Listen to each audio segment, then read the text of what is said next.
오늘 말씀의 제목은 사활이 걸린 문제입니다.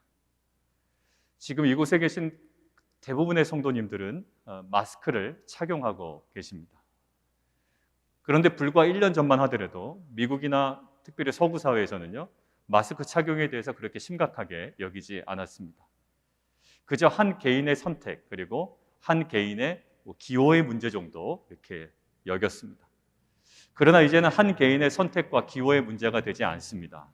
공동체의 생사가 걸린 문제로 모든 공동체가 이제 인식하고 있습니다.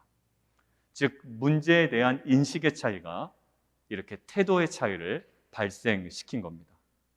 그러나 여전히 지역마다, 여전히 국가마다 정도의 차이는 있는 것 같습니다. 여러분들, 건강한 사람에게는요, 달달한 초콜릿의 섭취, 당분의 섭취가 단순한 기호의 문제일 수가 있습니다. 나는 다른 거를 좋아해. 달달한 초콜릿을 나는 좋아해. 기호의 문제가 될 수 있는데, 관련된 질병에 걸린 사람에게는 이 당분 섭취는요, 생사의 문제와 직결될 때가 있습니다. 그래서 그러한 일부 질병에 걸리신 분들은 당분의 섭취를요, 의사가 그 개인의 기호와 그 개인의 선택에 맡기지 않습니다. 사활이 걸린 문제라고 여기고 굉장히 심각하게 그거를 통제하고 있다란 말이에요. 기독교 신앙도 마찬가지입니다. 기독교 신앙은 어떻게 하면 이 땅에서 내가 더 남들보다 윤택하고 더 나은 삶을 살 것인지에 대한 그 낭만적 인생을 추구하는 종교가 아닙니다. 또한 어떻게 하면 사람들 앞에 교양 있는 자로 대접받을 수 있는지에 대한 것도 아니에요. 그렇다고 해서 우리의 기독교 신앙은요, 우리의 취미를 극대화하거나 사람들과의 관계를 증진시키는 수준에서 필요한 것도 아닙니다. 그것은 사실 교회 말고도 다른 곳에서도 충분히 누릴 수 있는 것이기 때문이죠. 기독교 복음은요, 가장 핵심적인 건 삶과 죽음입니다. 그리고 예수 그리스도의 죽음과 부활을 통한 영생에 관한 이야기를 사실 기독교는 우리에게 계속 강조하고 있습니다. 그런데 간혹 이 기독교가 삶과 죽음의 문제를 회피하고 이 땅에서 좀 더 나은 삶, 개선된 삶, 성공한 삶을 계속 지향하게 될 때 기복적이고 현세적인 종교로 흐르게 되고요. 결국 그 기독교는 타락하게 되는 겁니다. 우리는 수많은 상황들과 다양한 문제들을 계속 직면하면서 살아가고 있습니다. 때로는 우리는 그 상황을 아주 가볍게 여길 때도 있고요. 또 굉장히 심각하게 여기고 아주 고민할 때도 있습니다.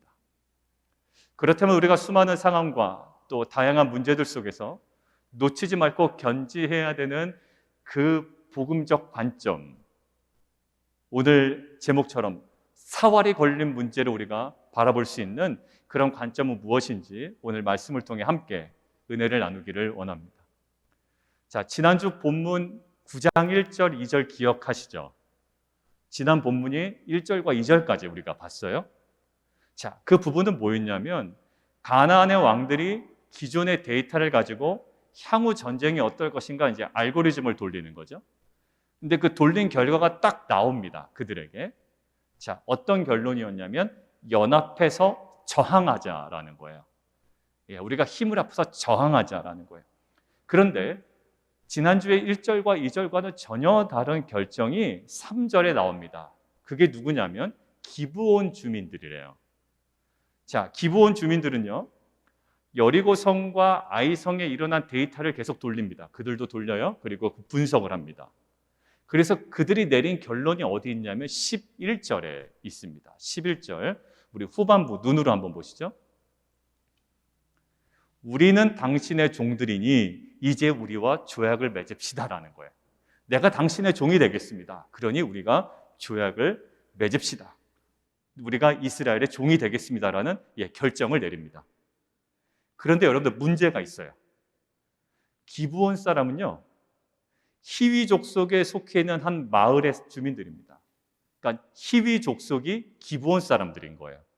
그런데 히위 족속에 대해서 하나님께서는 출애굽기 34장에 뭐라고 말씀하셨냐면 그들과 조약을 맺지 말아라, 진멸하라 라고 명령하셨어요. 자, 출애굽기 34장 자막을 통해서 보실까요? 너는 내가 오늘 내게 명령하는 것을 삼가 지키라. 보라, 내가 내 앞에 아모리 사람과 가나안 사람과 헷 사람과 브리스 사람과, 거기 밑줄이요, 히위 사람과 여부스 사람을 쫓아내리니 너는 스스로 삼가 내가 들어가는 땅의 주민과 언약을 세우지 말라는 거예요. 왜냐하면 그것이 너희에게 올무가 될까 하노라. 히위 사람하고는 조약을 맺지 말라라는 거예요. 그들은 진멸의 대상이다. 이유는 너희가 오히려 그들에게 올무가 될까 하노라라는 거예요. 자, 이러한 명령을 잘 알고 있는 이스라엘 민족이 기브온 주민들과 조약을 맺지 않을 것은 불보듯 뻔한 거예요.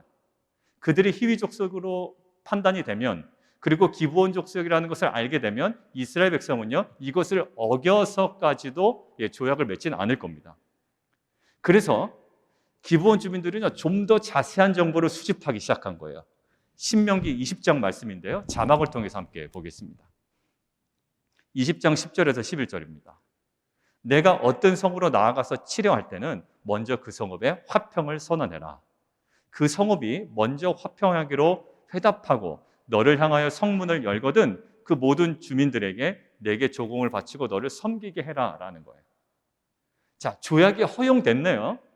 자, 그런데 자신들에게는 해당되지 않는 조약이었습니다. 기브온 사람들에게는 허용되지 않아요. 자, 15절부터 17절까지 자막을 통해서 함께 보시죠.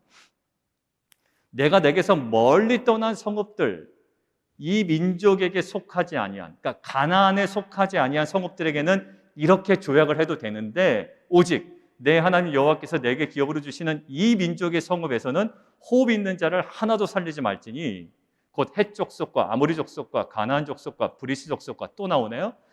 히위 족속과 여부스 족속을 내가 진멸하되 내 하나님 여호와께서 내게 명령하신 대로 하라. 자, 결국 정답은 나왔습니다. 가나안 지역의 주민과는 조약을 맺었었는데 절대 안 됩니다. 진멸해야 되는 거예요. 그런데 가나안 땅으로부터 멀리 떨어진 지역의 사람들에게는 조약을 맺는 것도 허용이 되고 이스라엘을 섬길 수 있도록 다 허용이 되는 거예요. 자, 그래서 기브온 사람들이 이제 철저하게 준비를 하기 시작합니다. 일단 완벽한 소품을 준비하고요, 낡은 가방, 찢어져서 다시 기운 가죽 포도주, 그러한 어떤 부대, 신발에도 자연스럽게 구멍도 내고요, 낡은 옷을 입고 곰팡이가 난 떡도 준비합니다. 완벽한 소품을 준비하는 거예요. 그리고 이스라엘 사람들에게 딱 대면하자마자 강조하는 표현이 있습니다. 6절 한번 보시죠. 6절. 자, 밑줄 거기 건너실까요? 먼 나라에서 왔나이다 라는 거예요. 먼 나라에서 왔나이다.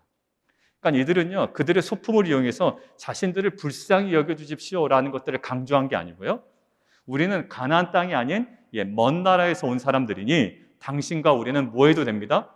조약을 맺어도 됩니다. 그런 관계입니다 라는 것들 지금 강조하고 있는 거예요. 자, 여호수아는 일단 의심은 해봅니다. 그런데 8절을 통해 우리가 눈으로 확인하면 기브온 사신들에게만 이거를 묻고요, 14절 여호와께는 묻지 아니하고 15절에 이르러 드디어 조약을 맺어버리게 됩니다. 자, 이제 조약을 맺었기 때문에 돌이킬 수가 없는 거예요. 아무리 하나님께서 원치 않으시고 하지 말라고 해도 일단 조약을 맺었기 때문에 돌이킬 수가 없게 됩니다. 그런데 여러분들 이 본문에서 이렇게 가만히 보시면 하나님께서 거짓말을 한 기브온 족속을 막 나중에 멸하시거나 여호와께 묻지 아니하고 조약을 맺어버린 여호수아와 족장에 대하여 심하게 책망하시는 장면이 이렇게 나오질 않아요. 여러분들 대신에 오해하지 마십시오. 잘했다는 거 아니에요. 잘했다는 건 아니지만 그 사실에 대하여 아주 집요하게 아간의 범죄처럼 막 파헤치진 않는단 말이에요. 그냥 그 사실을 그냥 있는 그대로 두십니다. 오히려 가나안 주민들이 막 진멸당할 때요, 기브온 주민들은 어떻게 되죠? 나중에 생명을 얻게 돼요. 조약대로. 그리고 9장 23절 한번 눈으로 보실래요? 그들은 어떤 사람들이 되냐면 대를 이어 이스라엘의 종이 됩니다. 그들이 동등한 위치에 있진 않아요. 종이 되는데 하나님의 집을 위하여 나무를 패며 물을 깃는 자가 됩니다. 어디를 위하여? 하나님의 집을 위하여. 그리고 그 내용은 27절에 다시 한번 강조되는데요, 여호와의 제단을 위하여 나무를 패며 물을 깃는 자들로 삼았더니 오늘까지 이르더라라는 거예요. 자, 사실 기브온 주민들은요, 지금 대를 이어서 제단의 사용될 뭐가 많아야 돼? 나무들이 많아야 됩니다. 예, 재물들을 태워야 된다고요. 그러니까 이 불을 막 떼야 되잖아요. 그러니까 나무가 굉장히 많이 소비가 될 겁니다. 그 나무 장작을 준비하는 일들, 그리고 물을 깃는 일들, 이걸 성막 주변하고 성전 주변에서 대를 이어서 계속 섬기게 된 거예요. 야, 속임수를 했는데, 거짓말했는데 하나님께서 너무 혜택을 많이 주시는 것 같아요. 자, 기브온 주민들이 낮은 위치에 처하는 것은 분명히 우리가 알고 있습니다. 이거는 분명히 이스라엘의 종이 되는 거예요. 그런데 우리가 시편 84편 10절에 우리가 잘 알고 있는 본문이 있는데요. 성전 봉사에 대해서 찬양을 하고 있는 그 본문을 우리가 보면 지금 기브온 주민들이 감당하고 있는 대를 이어서 감당해야 될 이 일이 저주처럼 보이지 않던데요, 저는. 심한 징벌처럼 보이지 않아요. 우리 시편 84편 한번 보시겠습니다. 주의 궁정에서의 한 날이 다른 곳에서의 첫날보다 나은즉 악인의 장막에 사는 것보다 내 하나님의 성전의 문지기로 있는 것이 좋사오니라는 거예요. 자, 가나안 주민들을 진멸하라고 하는 이유는 뭐였을까요? 이스라엘 민족이 그 땅에 들어가서 가나안 주민들에게 동화될 가능성 때문에 염려했던 거거든요. 근데 이제는 어떻게 됩니까? 포기를 선언하고 저항을 포기하고 물론 속임수를 썼지만 이스라엘 민족과 조약을 맺은 이 기브온 주민은 어떻게 돼요? 오히려 이스라엘에 지금 동화되어 가고 있어요. 그러니까 기브온 주민의 핵심은 이스라엘을 치기 위하여 속임수를 쓴 게 아니라 정말로 항복하기 위하여 그냥 속임수를 쓴 거예요. 자, 속임수를 사용했던 이 기브온 주민들은요, 수백 년 후에 역사를 이제 우리가 보면 이스라엘 민족이 포로로 끌려가죠. 바벨론은 포로로 끌려갑니다. 그리고 몇 년 만에 70년 만에 다시 돌아오게 됩니다. 그때 이 기브온 주민들이 돌아올까요? 안 돌아올까요? 돌아옵니다. 돌아오면 여전히 종인데도 불구하고 그들은 돌아옵니다. 그리고 그들은 기꺼이 복귀해서 어떤 일을 감당합니다. 우리 느헤미야 3장 7절 말씀 함께 자막을 통해서 함께 보겠습니다. 그 다음은 기브온 사람 물라다와 메로노 사람 야도니 강 서쪽 총독의 관할에 속한 기브온 사람들 및 미스바 사람들과 더불어 중수하였고, 그들은요 기꺼이 복귀해서 성벽 재건에 참여하게 됩니다. 그리고 느헤미야 7장에도 그들의 복귀한 인원이 명확하게 기록이 되어 있습니다. 자, 오늘 여호수아 본문에 묘사된 이 기브온 주민의 속임수가 그냥 단순히 우리가 정죄할 수 있는, 그냥 정죄해버리고 말면 되는 그런 단순한 문제가 아니었음을 오늘 행동을 통해서 우리가 볼 수가 있어요. 자, 그리고 하나님께서 기브온 족속과의 조약을 어떻게 취급하고 계시는지가, 또 그리고 그 조약을 맺은 기브온 사람들을 어떻게 지금 바라보고 계시는지가 다윗 시대 한 사건을 통해서 우리는 알 수 있습니다. 여러분들 하심 때 그 성경을 읽어보신 본문은 알겠지만 다윗 시대 때 어떤 좀 이상한 사건이 하나 벌어집니다. 뭐냐면 다윗이 예루살렘으로 이동한 지 얼마 안 됐습니다. 그런데 3년 동안 비가 내리지 않는 거예요. 3년 동안 비가 내리지 않습니다. 그 이유가 뭐라고요? 사무엘하 21장 말씀 함께 보겠습니다. 자막으로요. 3년 동안 비가 내리지 않습니다. 자, 그것에 대해서 성경은 이렇게 얘기합니다. 다윗의 시대에 해를 거듭하여 3년 기근이 있으므로 다윗이 여호와 앞에 간구합니다. 근데 여호와께서 이렇게 말씀하시는 거예요. 이는 사울과 피를 흘린 그의 집으로 말미암음이니 그가 기브온 사람을 죽였음이니라 하시니라. 누가 누구를 죽여요? 사울이 기브온 사람을 죽인 겁니다. 사울이 기브온 사람과의 조약을 깨고 기브온 사람 일부를 학살해 버린 거예요. 그래서 다윗 시대에 3년간의 기근이 임한 겁니다. 그래서 결국 그 뒤에 본문은 무슨 본문이죠? 사울의 자손 중에 7명을 택해서 죽이고 나서야, 사울의 자손 중 7명이 죽고 나서야 기근이 멈추게 되고 비가 내리기 시작합니다. 여러분들 이거 누가 주관하고 계시다고요? 하나님이 주관하고 계시다고요. 그러니까 지금 하나님께서 기브온과 맺은 조약을 어떻게 보고 계시며 그 조약을 맺은 기브온 사람들을 어떻게 보고 계시는지를 이 3년간의 기근과 사울 자손의 7명의 죽음을 통해 지금 정확하게 우리에게 보여주고 계신 거예요. 결국 하나님은 기브온 족속을 어떻게? 이스라엘 민족의 공동체로 받아들이신 거예요. 우리는 동의하고 싶지 않지만, 근데 기생 라합 보십시오. 기생 라합은 그때 자신이 생명 걸고 지킨 그 행동을 통해서 그냥 공동체로 들어온 것뿐만 아니라 예수님의 족보의 이름이 올라갈 정도잖아요. 하나님이 이 조약을 어떻게 여기고 있으며 이 조약을 맺은 기브온 사람들에서 어떤 관심을 갖고 계신지 아주 명확하게 드러나요. 자, 그렇다면 하나님께서는 우리가 생각할 때 그 속임수로 또 거짓으로 이 기브온 족속이 조약을 맺었는데 어떤 기브온 족속에 어떤 모습이 있었길래 그것들을 그냥 내버려 두셨을까요? 아니면 여호수아를 막 쿡쿡 찔러서라도 야, 너 이러면 안 돼. 다시 한번 생각해라고 막 이렇게 깨우셨을 텐데 하나님께서 왜 그걸 그대로 두시고 그 조약을 유효하게 지금 허용하실까요? 기브온 족속의 모습이요 24절에 나와 있어요. 한번 보시죠. 24절. 우리 성경을 통해서 우리 함께 읽겠습니다. 24절이요. 그들이 여호수아에게 대답하여 이르되 당신의 하나님 여호와께서 그의 종 모세에게 명령하사 이 땅을 다 당신들에게 주고 이 땅의 모든 주민을 당신들 앞에서 멸하라 하신 것이 당신의 종들에게 분명히 들리므로 당신들로 말미암아 우리의 목숨을 잃을까 심히 두려워하여 이같이 하였나이다. 나중에 걸리거든요. 나중에 들통납니다. 근데 조약을 맺은 이유기 때문에 어쩔 수가 없는 거예요. 물을 수가 없는 거예요. 너 왜 이렇게 했냐라고 했더니 지금 그 이유에 대해서 설명을 하는 겁니다. 지금 기브온 주민에게 뭐가 있죠? 하나님 역사에 대한 분명한 인식이 있습니다. 하나님의 역사에 대한 분명히 인식이 있고요.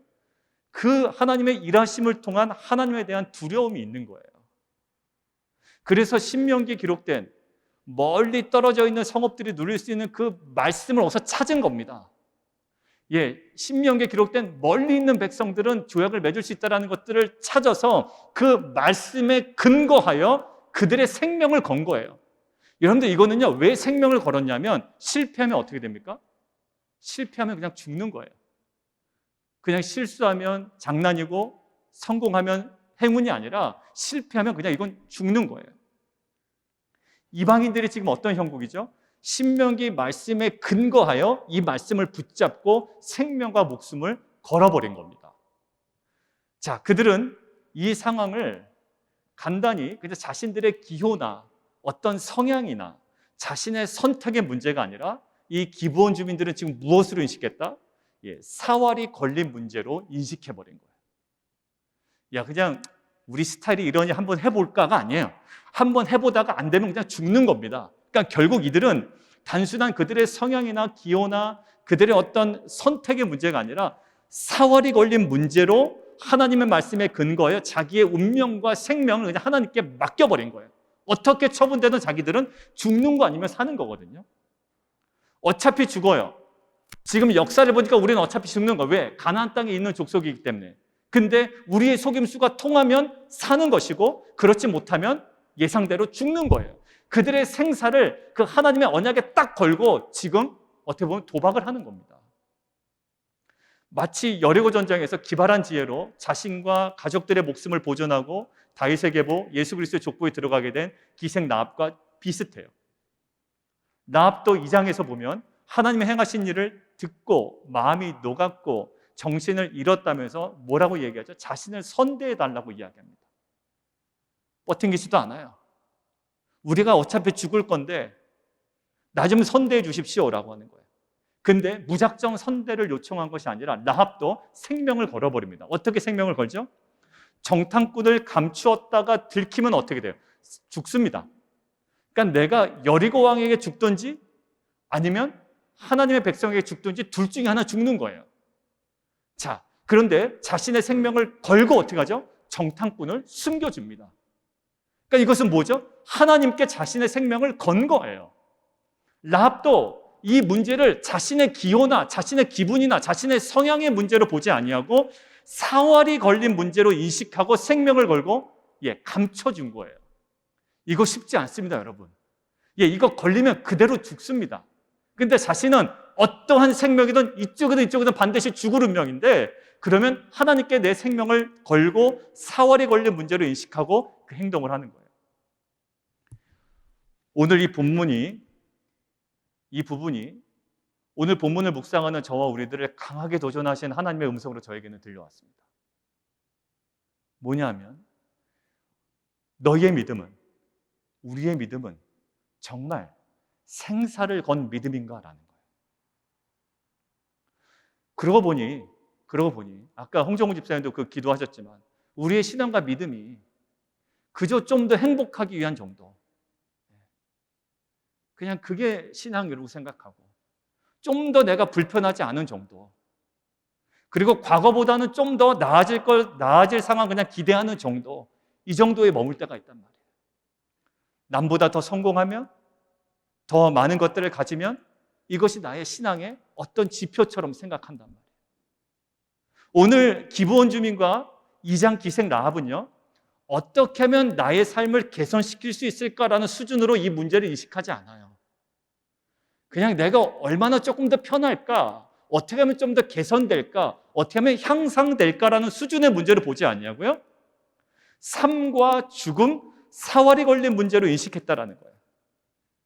그리고 삶과 죽음의 이 문제를 오직 하나님께 다 있습니다라고 확신하고 그 말씀에 근거하여 이방인임에도 불구하고 과감하고 치밀한 행동을 지금 해나가고 있는 겁니다. 그런 의미에서 이 기브온 주민과 라합의 행동은 무슨 행동이다? 신앙적 행위다라고 학자들이 감히 이야기를 하는 거예요. 그런데요, 그 반대의 모습이 하나 눈에 발견되는 거예요. 여호수아와 이스라엘 족장들은요, 자신의 사활을 걸고 치밀하게 다가오는 기본의 화친제의를 너무 간단한 문제로 처리해버립니다. 자신의 사활을 걸고 막 치밀하게 작전을 짜서 오는 사람들이 있는데, 이 이스라엘 사람들, 이스라엘 족장과 여호수아는 아주 간단한 문제를 치부해버려요. 그러니까 사활을 걸 만한 이슈로 받아들이진 않습니다. 그렇기 때문에 여호수아는 14절처럼 여호와께 묻지 않아도 된다라고 아마 생각했던 모양이에요. 그 정도로 사활을 걸 문제는 아니다라고 생각했던 거예요. 이것이 만약에 항복할 의도로 화친을 제안한 것이 아니었고, 만약에요, 이 기브온 사람들이 화친할 의도로 제안한 것이 아니라 공격할 의도로 화친을 제안했다라면 이스라엘에게 생사에 아주 치명적인 일이 됐을 거예요. 그냥 항복할 의도로 속임수를 썼으니 다행이지, 그냥 역공을 한 생각으로 만약에 거짓말을 했는데 이것을 받아들였다? 이건 굉장히 치명적인 일이 됐을 겁니다. 여호수아는 근데 사활이 건 문제라고 생각하지 않아요. 너무 나이브하게 생각합니다. 천진난만하게 있는 그대로 그냥 다 받아들여요. 이것이 우리의 신앙의 함정이 있는 거예요. 여러분들, 이 신앙의 함정을 계속 묵상하다가 창세기의 에덴 동산의 장면이 떠올랐어요. 잘 보세요. 선악과에 대해서 하나님은 뭐라고 얘기하죠? 이거는 사활이 걸린 문제다라고 이야기하셨다고요. 먹으면 어떻게 된다? 죽는다라는 거예요. 그러니까 선악과는요, 뭐 낭만적으로 생각하는 게 아니라, 참 보기 좋다, 그런 어떤 문제가 아니라 선악과는 분명히 사활이 걸린 문제라고 하나님께서 말씀하셨어요. 그런데 사단은 어떻게 살짝 꼬냐면, 그거는 사활이 걸린 문제가 아니라 너희가 하나님처럼 될 수 있는, 즉 더 좋아질 수 있고 더 향상될 수 있고 더 개선될 수 있는 문제야 라고 틀어버려요. 결국 선악과 따먹는 문제를 사활이 걸린 문제로 보지 아니하고 삶의 개선의 문제라고 인식한 아담과 하와는요, 주저없이 선악과를 따먹게 되죠. 왜? 그것이 사활에 걸린 문제라고 도대체 생각이 안 드는 겁니다. 결국 인류의 죄가, 인류가 죄의 사이클로 진입하게 된 가장 결정적인 지점이 어딨나요? 결국 사활이 걸린 문제를 기호와 선택의 문제로 딱 바꿔버리는 데 있어요. 이거는 정말 우리의 사활이 걸린 문제고 생명과 죽음의 문제인데요, 그것을 아주 간단한 문제로 딱 대치해버려요. 여러분들, 사울 왕도 마찬가지입니다.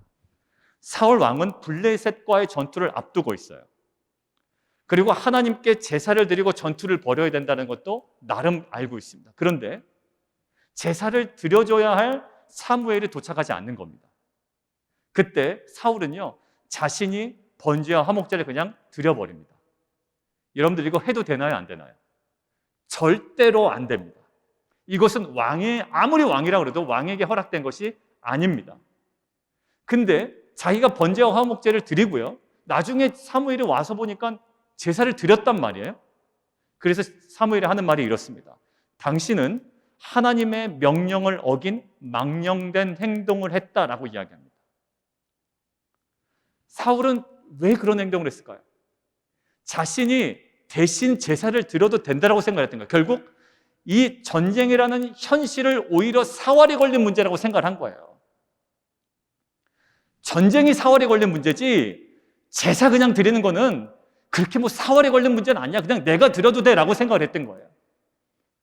결국 율법에 대해서는 전쟁을 잘 수행하기 위한 선택의 문제라고 생각을 했던 겁니다. 여러분들, 우리도 사업과 직장의 문제는 뭐라고 생각하나요? 예, 그것은 우리 가정에 사활이 걸린 문제라고 생각해요. 야, 이거는 죽었다 깨어나도 이건 지켜야 되는 거예요. 예, 이거는 끝까지 사셔야 되는 겁니다. 예, 사활이 걸린 문제라고 생각하지만 우리가 묵상, 기도, 예배, 그거는 취향의 문제예요. 기도는 좀 취향의 문제고 말씀 묵상도 스타일의 문제라고 생각합니다. 여러분들, 우시아 왕도 마찬가지입니다. 하나님께서 우시아 왕을 아주 강하게 하셨다라고 되어 있죠. 그런데 성경에 뭐라 나와 있습니까? 그가 강성하여지니 교만하여졌더라, 이렇게 나와 있어요. 자, 교만해진 우시아는요, 여호와의 성전에 들어가서 자신이 하면 안 되는 향단의 분향을 하려고 합니다. 왕에게 허락되지 않은 행동이에요. 그런데 이 문제를 우시아는 어떻게 생각합니까? 건장한 이 제사장들이 뜯어 말림에도 불구하고 무엇으로 여겨요?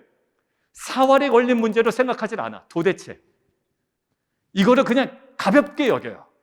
이건 굉장히 사활이 걸린 문제인데도 불구하고 아주 우시아는 가볍게 여깁니다. 왜? 강성해지고 자기 앞에 두려운 게 없거든요.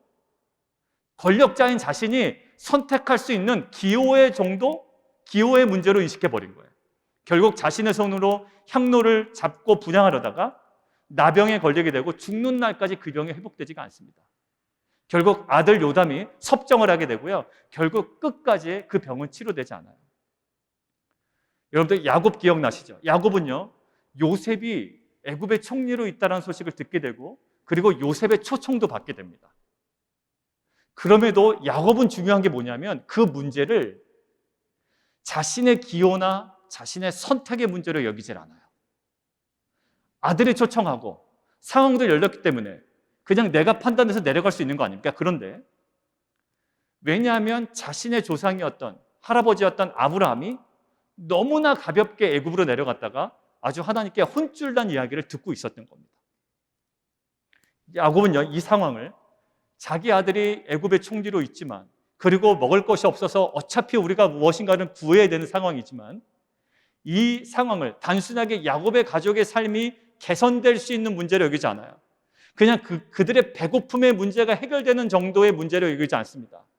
그냥 민족의 사활이 걸린 문제로 인식하게 되는 거예요. 증거가 어디 있나요? 창세기 46장에 하나님께 야곱은요, 희생제사를 드리게 됩니다. 그냥 우리의 삶이 좀 좋아지겠거니 라는 문제로 이기지 않고, 이것은 민족이 이동하는 문제니 이거는 민족의 사활에 걸린 문제라고 굉장히 심각하게 여기는 거예요. 그리고 희생제사를 드리고요, 간절히 하나님의 뜻을 구했을 겁니다. 그때 하나님께서 말씀하십니다. 야곱아, 야곱아, 애굽으로 내려가기를 두려워하지 말아라. 내가 너와 함께 내려가겠고 반드시 너를 인도하여 다시 올라올 것이다 라는 거예요. 이 말씀을 듣고 나서야 야곱은 그제서야 애굽으로 내려가게 됩니다. 사랑하는 성도 여러분, 우리가 신앙생활하면서 겪게 되는 갈등과 어려움 중에 이러한 요소들이 참 많아요. 사활이 걸린 문제인데 너무 가볍게 여기는 거예요. 우리가 구원의 복음을 전하면 불신자들의 반응이 어떤가요? 심각하게 여기든가요? 아니에요. 너무 가볍게 여겨요. 당신이나 믿으려는 둥, 당신이나 구원 받으라는 둥, 나는 죽어도 아무것도 없다고 생각한다라는 둥, 진지함이 없어요. 여러분들, 우리가 뭐 돈 달라고 합니까? 삶과 죽음의 문제를 얘기하는 거 아니에요? 그런데 사활이 걸린 문제를 가볍게 여깁니다. 여러분들 우리가 직장과 사업의 문제 있습니다. 그리고 자녀와 진로의 문제 있어요. 또 거주지를 옮기는 이사의 문제들도 있을 겁니다. 그런데 그저 그 모든 일들이 직장이든 사업이든 자녀의 진로 문제든 거주지를 옮기는 문제든 이것들을요 그저 우리의 삶을 개선시키는 정도의 문제로만 국한해서 그 논리로 판단하고 결정해 버리는 거예요. 그걸 무슨 기도합니까? 그냥 이렇게 하면 우리 사정이 좀 나아지는데, 우리의 경제적 형편이 조금 풀리는데 그걸 뭐 그렇게 심각하게 생각합니까? 그게 무슨 사활이 걸린 문제입니까? 라고 판단해버리고 오늘 14절처럼 묻지 않아요. 마치 기브온 주민들이 막 접근해 올 때 단순히 유불리로만 판단해서 하나님께 묻지 않았던 여호수아의 모습이 우리 가운데도 실은 있죠. 그러나 오히려 이방인이었던 기브온 주민들과 기생 라합은 어땠냐면 이 모든 것들을 사활이 걸린 문제라고 인식하고 하나님께 생명을 걸고 말씀에 근거하여 치밀한 계획과 행동을 하나하나 해나갑니다. 여러분들 오늘 우리는 그동안 너무나 가볍게 처리했던 일들, 너무나 가볍게 보였기 때문에 너무나 가볍게 처리했던 일들을 다시금 돌아보는 시간이 되었으면 좋겠습니다. 너무 쉽게 얘기했어요. 너무 쉽게 다른 사람 신앙에 대해서 이야기했고 정죄했고 판단했고 결정했고 그리고 마음대로 우리의 사역들을 추진해 나갔고 그리고 동시에 지금 직면하고 있는 문제들을 사활이 걸린 문제로 우리가 인식하고 하나님 보좌 앞으로 그리고 말씀 앞으로 나아가는 그러한 결단이 있기를 원합니다. 우리가 매사에 목사님 그러면 뭐 매사에 그렇게 사활이 걸린 문제처럼 봐야 돼요? 예. 왜냐하면 우리가 그냥 아예 초장부터 매사에 사활이 걸린 문제처럼 인식하고 말씀 앞으로 나아갈 때 하나님께서는 아니라면 아니라고 말씀해 주시고 맞다면 가장 선하게 인도해 주실 줄 믿습니다. 우리가 그거를 릴리즈 시키지 말고요. 하나님께서 릴리즈 시켜줄 때 우리는 그것들을 누리면 돼요. 그러니까 우리는 매사에 이것이 사활에 걸린 문제다라는 인식으로 하나님 말씀 앞으로 나아가면 하나님께서 그렇지 않을 때는 릴리즈 시켜줄 겁니다. 여러분들 예수님 한번 생각해 보실래요? 사단은 예수님에게 굉장히 집요합니다. 어떻게 해요? 메시아로서 사역을 어떻게 편하게 할 수 있는지를 광야에서 유혹하고 시험하고 있어요. 근데 예수님은 그때 정신을 똑바로 차리십니다. 이것을 어떤 사역에 대한 편리함이나 용이함의 문제로 보지 않아요. 왜? 권세와 영광을 얻으면 조금 더 편할 거거든요. 기적을 베풀면 사람들이 더 많이 올 거거든요. 그러나 이것을 용이함이나 편리함의 문제로 인식하지 않고요. 예수님이 어떤 기호나 선택의 문제로 보지도 않으세요. 오직 하나님의 그 구약에 예언된 말씀에 비춰서 메시아로서의 그 사역의 생명, 결국은 뭘까요? 사활이 걸린 문제로 인식하고 무엇으로 감당이 됩니까?